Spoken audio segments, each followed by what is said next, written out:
Hello friends, very good afternoon. This side Shishir, welcome to my YouTube channel Shishir की पाठशाला। तो एक बार कुछ सूचना मिली है कि ईवीएस वेटिंग लिस्ट और रिवाइज लिस्ट जो भी स्टूडेंट्स या कैंडिडेट्स, चाहे पीआरटी हो, टीजीटी हो, पीजीटी हो, जेएससी हो, तो वे वेट कर रहे हैं। उनके लिए मैं बता दूं अभी कि देखिए, अभी इसके पहले वाले वीडियो में मैंने आपको बताया था कि केवीएस ने एक नोटिस जारी के माध्यम से बताया है कि भाई जो प्रमोशन हो रहा है, जो भी पीआरटी से टीजीटी हुआ है, टीजीटी से पीजीटी हुआ है, उनका लास्ट डेट नोटिस के माध्यम से उन्होंने उसमें लिखा था नोटिस में कि स्ट्रिक्टली आपको इस डेट तक ज्वाइन करना है। लेकिन अब हो क्या रहा है, देखिए, एक चीज़ मैं एक लाइन बोलूँगा आपको। आपको जो नोटिफिकेशन निकाला जाता है और जनरली अंदर क्या चलता है, उसमें बहुत बड़ा डिफरेंस होता है। अगर आप कभी डीपली, वही कह रहा हूँ कि अगर सच्चाई जानेंगे तो आपको लगेगा कि ये क्या ही होता है केवीएस में। वो किसी भी डिपार्टमेंट की बात कर रहा हूँ, जो नोटिफिकेशन निकाला जाता है। अब जैसे एक एग्जांपल के तौर पे मैं आपको देता हूँ कि जैसे कि केवीएस ने बीपीएससी कह रहा हूँ, केवीएस ने जो नोटिफिकेशन निकाला था प्रमोशन वाला, जिनका प्रमोशन हुआ था पीआरटी टू एचएम में, हेडमास्टर में, और टीजीटी में हुआ था, टीजीटी टू पीजीटी में हुआ था, उनकी लास्ट डेट बोली थी कि 17 तारीख तक आपको ज्वाइन कर लेना है। कब? फरवरी में ही 17 फरवरी को आपको एनी हाउ ज्वाइन करना है। लेकिन अब देखिए, क्या ये मार्च हो गया, आज कितनी तारीख है? 20 तारीख है। लेकिन ये क्या कर रहे हैं कि डेट को एक्सटेंड करते ही जा रहे हैं। डेट एक्सटेंशन जो है, इनका लेवल ही अलग है कि भाई डेट एक्सटेंड करते जा रहे हैं। नहीं, अंदर की बात मैं कह रहा हूँ, ये चीज़ें की हो रही हैं कि जो डेट है वो एक्सटेंड करते जा रहे हैं और आप नहीं, आप ज्वाइन करते जाइए। देखिए, उसके बाद कोई नहीं, कोई मतलब केवीएस ने नोटिफिकेशन तक कुछ भी नहीं निकाला।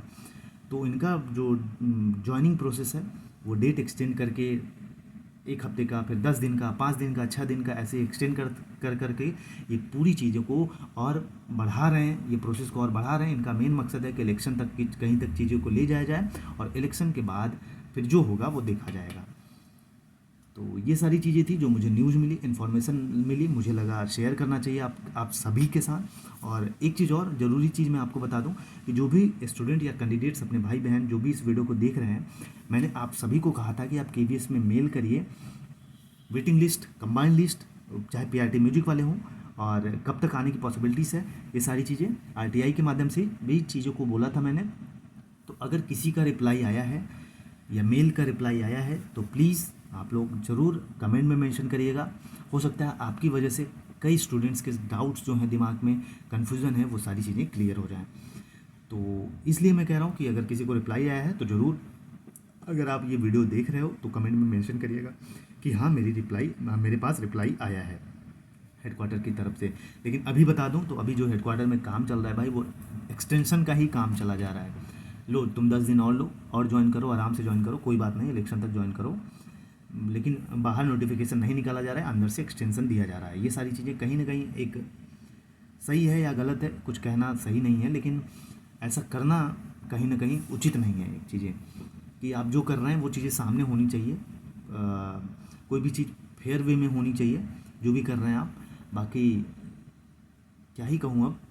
तो मैंने जैसा पहले ही बता दिया था कि जो वेटिंग लिस्ट है, रिवाइज लिस्ट, मत वेट करिए इस महीने तक, तो कतई मत वेट करिए। अप्रैल, फिर उसके बाद आपका मई में इलेक्शन हो जाएगा, फिर इलेक्शन के बाद कहाँ क्या सरकार बदलेगी, क्या होती हैं चीज़ें, ये सारी चीज़ें बहुत एक कॉम्प्लिकेटेड हो जाती हैं। तो वेट मत करिए, पढ़ते रहिए, ठीक है। और इतना मैं आपको आश्वासन देता हूँ कि अगर नेक्स्ट मंथ में आना है या विद इन वीक, कब कब आना है, अगर ऐसा कुछ न्यूज़ होगा तो मैं आपको ज़रूर दूंगा और सबसे पहले दूंगा। ये चीज़ मैं कह रहा हूँ, क्योंकि आप लोग पैनिक मत होइए, पढ़ते रहिए, ठीक है। और अपने जो भी एग्ज़ाम की प्रिपरेशन है, जो भी फॉर्म आ रहा है, आप फिल कर दीजिए। एक चीज़ और बता दूँ आप सभी को, अब बिटर ट्रूथ बता रहा हूँ, हो सकता है कई स्टूडेंट्स को बुरा भी लगे, लेकिन अगर आप टीचिंग एग्ज़ाम की बस प्रिपरेशन कर रहे हैं तो बस उसी के फॉर्म का वेट मत करिए my dear friends. Non teaching जो वाली वैकेंसीज आ रहे हैं, किसी की भी आ रहे हैं, DSSS के आ रहे हैं, अगर आप एलिजिबल हो तो इस फॉर्म को ज़रूर फिल कर दें। हो सकता है जो एग्ज़ाम है पूरा इलेक्शन के बाद हो, लेकिन अभी जो रिसेंट में फॉर्म आ रहे हैं उसको फिल करते जाइए। थोड़े पैसे खर्च होते हैं लेकिन फिल करते जाइए। पता नहीं किस्मत आपके दरवाजे कहाँ पर खोल दे। हो सकता है आप टीचिंग में जाना चाह रहे हो, कहीं और आपका हो जाए। ऐसे कई स्टूडेंट हैं, कई फ्रेंड्स हैं मेरे जिनका हुआ है, तो आपके साथ भी हो सकता है। तो इसीलिए कह रहा हूँ, जो भी फॉर्म आ रहा है उसको फिल ज़रूर करिए। तो बाकी कोई इशू हो, कोई कमेंट में ज़रूर मेंशन करिएगा। अगर कोई प्रॉब्लम हो, कोई सारी चीज़ें हैं, कोई डाउट हो तो मैं ज़रूर बताऊंगा आपको। और वीडियो को अपने फ्रेंड्स तक, जिस भी ग्रुप में आप एक्टिव हैं वहाँ तक पहुँचा दीजिए। इससे ये होगा कि अगर किसी के पास रिप्लाई आया होगा किसी के पास, तो वो ज़रूर कमेंट करेगा। क्योंकि पीआरटी म्यूज़िक की जो कंबाइंड लिस्ट आई थी जो आर की, तो एक आर का नहीं आया था आगरा का, तो वहाँ पे मैंने स्टूडेंट्स को कहा था कि आप मेल करिए, तो वहाँ पे मेल किया था तो उनका रिप्लाई आया था, इसलिए मैं ये कह रहा हूँ। और जिसकी वजह से कई स्टूडेंट्स के जो डाउट्स थे वो क्लियर हो गए।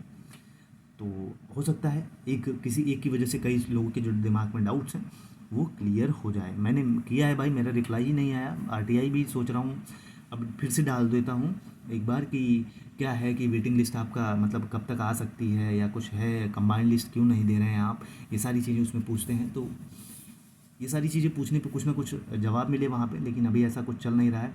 अभी एक चीज़ और बता दूँ आपको कि जो केवीएस की किताबें हैं वो चेंज हुई हैं।